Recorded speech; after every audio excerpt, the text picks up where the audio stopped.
I just recently, a few days back, took on a global advisory board role for AI company based out of Silicon Valley. It's called InstaBase. They work right from NSA, CIAs to a lot of global firms, and they are looking at building their business out in Asia, including India. So I thought in whatever little capacity that I can be of help, both the financial service domain understanding, being at Kotak for 16 odd years, and my passion for technology. So yeah, I think that's a bit of an expanded intro to what Leslie had just presented. I do a bunch of interesting things in this new avatar. One includes on the cybersecurity front, obviously AI and Gen AI, and pretty much the financial service SaaS stuff. So today's topic is more on AI, and basis my experience both now as a board member for a bank, where I'm on the board as an independent director, and bunch of things. Just want to share a few learning that I had and see if you resonate with your industries, what you guys do. I think one thing we all agree, and we saw plenty of it today, is that we have moved beyond the hype cycle as far as AI is concerned. I think there is no debate in the room, there is no convincing required at all about. I think the challenge has always been, what are the right use cases, where do you deploy, and what are the kind of the risk and the guardrails that one needs to build as you are looking at this as an enterprise grade solution. No industry probably is as concerned about adoption as financial services, for a very simple reason that there is a regulator out there, there are millions of customers out there, there has to be all the guardrails from risk, regulation, compliance, security, all of that needs to be thought through before one even embarks on. And a lot of my friends who are CIOs of different banks in India and in other parts of the world, one of the things I always keep seeing, because in my previous role as a Chief Digital Officer at Kotak, when we embarked on any new innovation, I kept saying that it's like accelerating a car. If you don't know how good your brakes are, you can never accelerate. And same thing is about adoption of AI, and more so the Gen AI in financial service and in large enterprises. So there are 5 or 6 key themes that I just want to draw attention, especially when one is looking at enterprise grade mass adoption. And I'm not going to talk about use cases, because I'm sure every organization will figure out where is the right value. Especially if you are generating a lot of data and you want to create actionable and meaningful insights, you already have the first box ticked. Question is the data voluminous enough? Are those insights valuable enough? Are you going to create overall value both for the organization and for the business or customers that you run? And if most of these answers are yes, I think you have your first quick checklist that as an organization you need to adopt and you need to move forward. Waiting for others to do doesn't help, because I think that's largely where we are. Now, I think coming from demystifying, what are the things that, so there are 5 or 6 things I would say are critical when we look at it. One is, of course, when one is deploying the solution, what is the speed at which you are moving? Because technology is moving fast enough, like we heard in some of the presentation. If you are not right up there in terms of your speed of deployment, speed of execution, ability to convert your unstructured and structured data into meaningful insights, unless you move away from what we all were fascinated with, the deep learning model, to largely the LLMs now, you will really struggle to run your old engine or a combustible engine and think that you will be able to make it a EV. It's not going to happen. So I think the first thing is you need to go back and relook at what is the underlying source of data, tech stack, the way you are structured, to bring in the voluminous data that can be ingested and can be built at scale. I think the second big part here would be more on the accuracy, because at the end of it, we all know that be it an AI or a Gen AI, they can only do as much as what you provide. If the quality of data that enterprises have is not something which is pristine, never blame the LLM models and never blame the deployment, because it's not going to create a differentiated proposition. I think the third, when we are looking at deploying, is around the controls.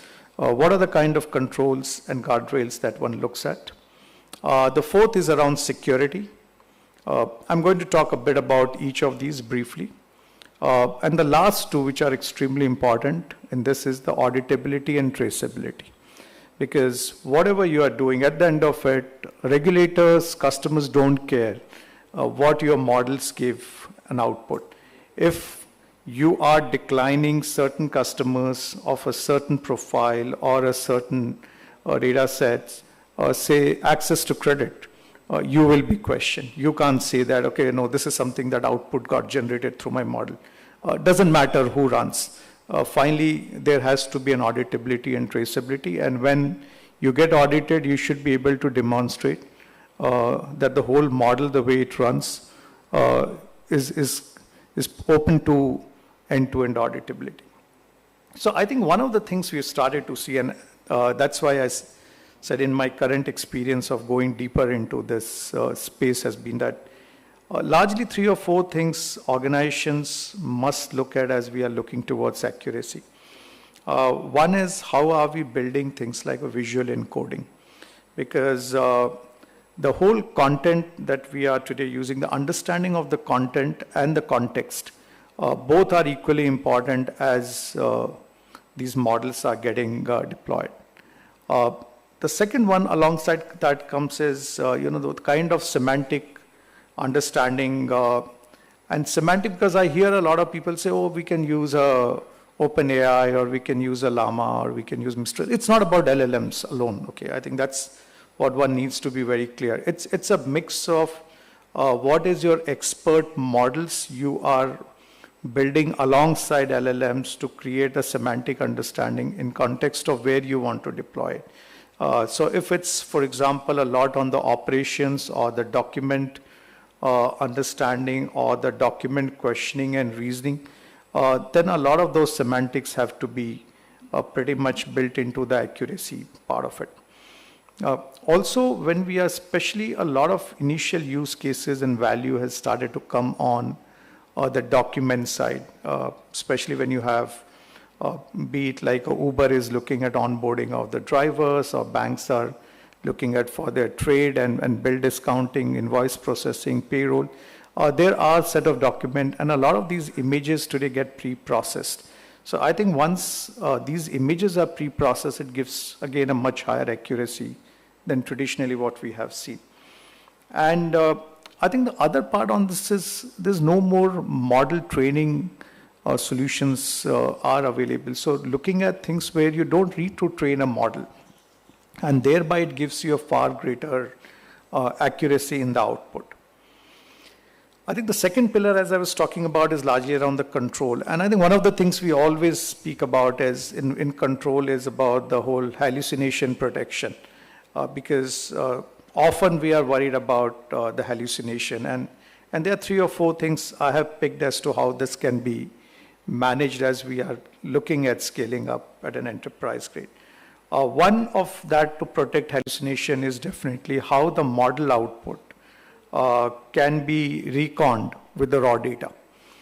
Unless there is a mechanism that is in place, and this is where I go back to my first point that, the auditability and traceability. It cannot be a black box, and thereby you should be able to go back, query and check any reference data. So for example, if I am generating a credit proposal, and basis the financials or the bank statements and the records, a credit proposal, say for a SME, has got generated through a model. Now I'm a credit manager. I want to go back and query, hey, listen, I'm not too sure whether this is right. When I go back and query, will it tell me, sorry, oh, my time is up. Okay, I'll just take 2 minutes more, Leslie, if that's okay. So if I go back and query, I know there is a referenceability, and if not, I think there is a challenge with the model. Okay, I think the last part, so referencing of data, definitely for hallucination. There's other thing is the confidence scoring. So at each level, you are scoring whether the data that you are bringing in the model, what is the level of confidence that we bring in. And at the end of it, there's no substitute to human review. So I think whatever is being done, it has to be reviewed. The last part, quickly, since my time is up, is on the security. I think we are all worried in financial service about what is the security impact. One is, I think any model today or the partner that you're looking at it, ensure there's no data retention, either by the vendor or an AI hub or OpenAI. Second is, I think we spoke about the end-to-end security, which is both data in transit and data at rest. How are they encrypted? And how are the access restricted behind the enterprise SSO? So I think building these solutions which are enterprise-grade security, there are a few players globally who build it, but I think one needs to be really looking around who are the partners who can give you full control and access, but at the same time make you move fast. So I think these are my few takes on how enterprise should adopt. Thanks.